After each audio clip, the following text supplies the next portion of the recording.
drive from Haputale will lead you to Adisham, a monastery run by Benedictine monks. Wrapped in the tranquility of the misty hills, Adisham Bungalow attracts every eye that falls on it. The pages of history reveal that the creator of this enthralling place is Sir Thomas Lister Villiers. Sir Thomas Lister Villiers was born in 1869 in Adisham, an ancient village which lies in the hollow of the Kent countryside. He was the son of Reverend Prebendary Henry Montegu Villiers, who belonged to Clarendon family. He was also the grandson of Lord John Russell, who was twice the Prime Minister of Britain. Sir Thomas Lister Villiers gained his education at Sherborne School. After completing his studies, he chose to come to Ceylon as a trainee on Albadde Estate, Bogawantalawa. Thus, a young man with just £10 on his pocket began building his life here in Ceylon. In 1896, Thomas Villiers married Evelyn Hope, a daughter of the planter W.H. Walker of Kundole North. The wedding took place in the Holy Trinity Church, Nuarelia. Evelyn Hope was a keen painter and her painting decorate Adisham walls even at present. In 1900, with the purchase of Dicko Estate together with his brother Godfrey, Sir Thomas became a proprietor planter. As he succeeded along in his career as a planter, he was also appointed Justice of Peace. After an 18-year-long journey as a planter, Sir Thomas joined George Stewart's in 1905 and was admitted as a partner in July 1906. He was a senior partner of George Stewart's from 1928 to 1948. Sir Thomas Villiers also played a leading role in politics, becoming a member of the Colombo Municipal Council, in which he represented the 4th Ward from 1907 to 1920. The youth who stepped into Ceylon converted into a man of knowledge and a great service and returned to the United Kingdom at the age of 82. There he entered his second marriage with a Ceylonese called Marjorie Kate, who nursed Sir Thomas throughout an illness he suffered. She also spent a part of her life as his secretary before uniting with him in marriage. She was a daughter of Edwin Kate of Colombo. Wedding took place in the fashionable London church of St. Paul's, Knightsbridge, where Sir Thomas's father had once been a vicar.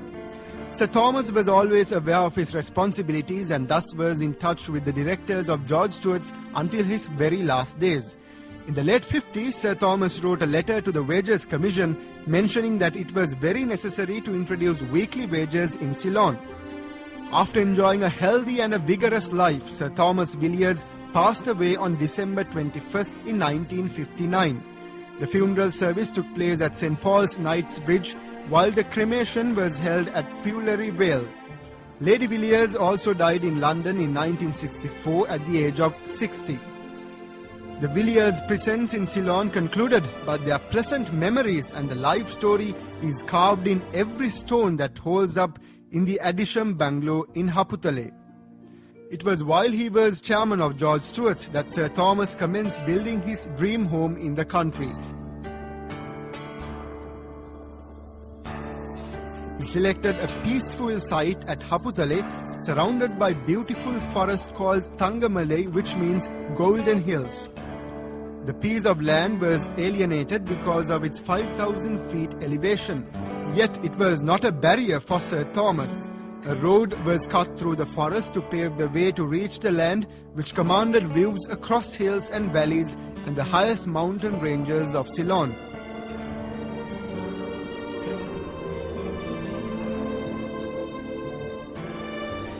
On a clear day, a sightseer will be privileged to view Totapolakanda, Haggala, Pidurutalagala, the Udapusella range of mountains known as the Sleeping Warrior, Diatalava Army Camp, Namunukula and numerous other mountains which stretch out for miles on end.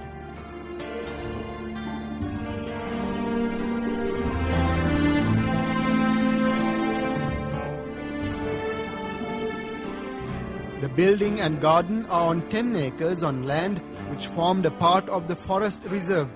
Cutting the site in preparation for the building commenced in 1929.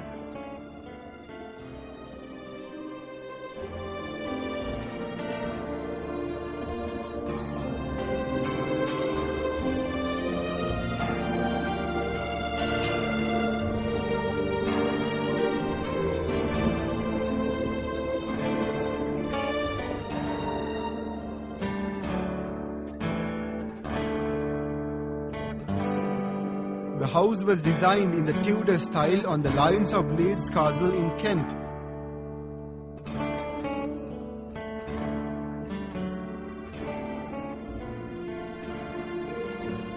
With stout granite walls of locally quarried stone, long narrow turret windows and chimneys.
It looked in every detail an Elizabethan country mansion flowing in the memories of Sir Thomas Villiers' well-loved home in Kent and his childhood memories.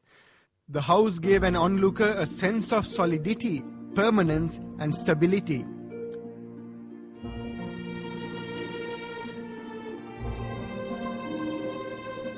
Sir Thomas Villiers spared no expense to ensure that his country home was luxurious in its appointments.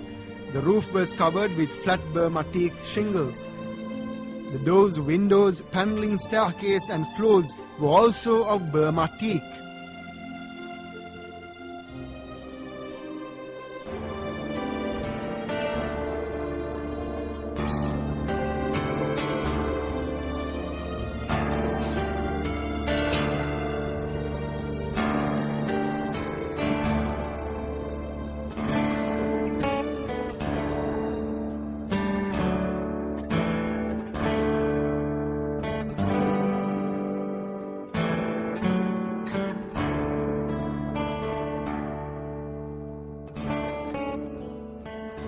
The spacious room of the house contained handsome fireplaces to keep the inhabitants warm.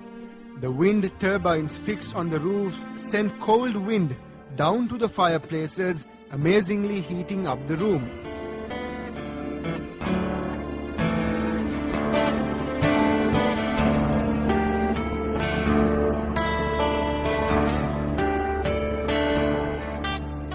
The Regency clock, though it has stopped ticking, stands in splendour on the mantelpiece of the fireplace with its gleaming fire irons.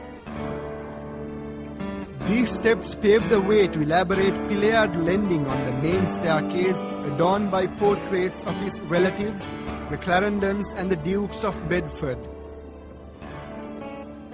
The rooms of the house are many in numbers. The 4 stout English oaks add grandeur to the house. It is said that Indian masons were brought down and employed to do the stonework of the building.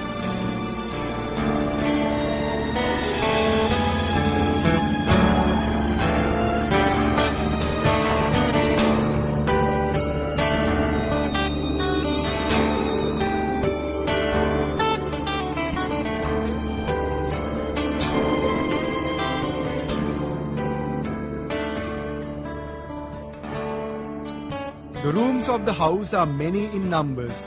The rooms occupied by Sir Thomas Villiers and Lady Villiers, the Blue Room and the Horse Show Room are beautifully done and spacious. This is the room of Sir Thomas Villiers, which is preserved in every detail.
Villiers imported fine period furniture, linen, carpets, porcelain, silver and glassware from England for his home. An entire wing of the building commands a breathtaking panoramic view of the picturesque Uer Valley.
The drawing room, which is open to the visitors, has been preserved through the many years that passed. David Painter's study of Sir Thomas looks down from above the William IV furniture, even if the Lancashire broadlooms on the chairs and Axminster carpets have aged gently.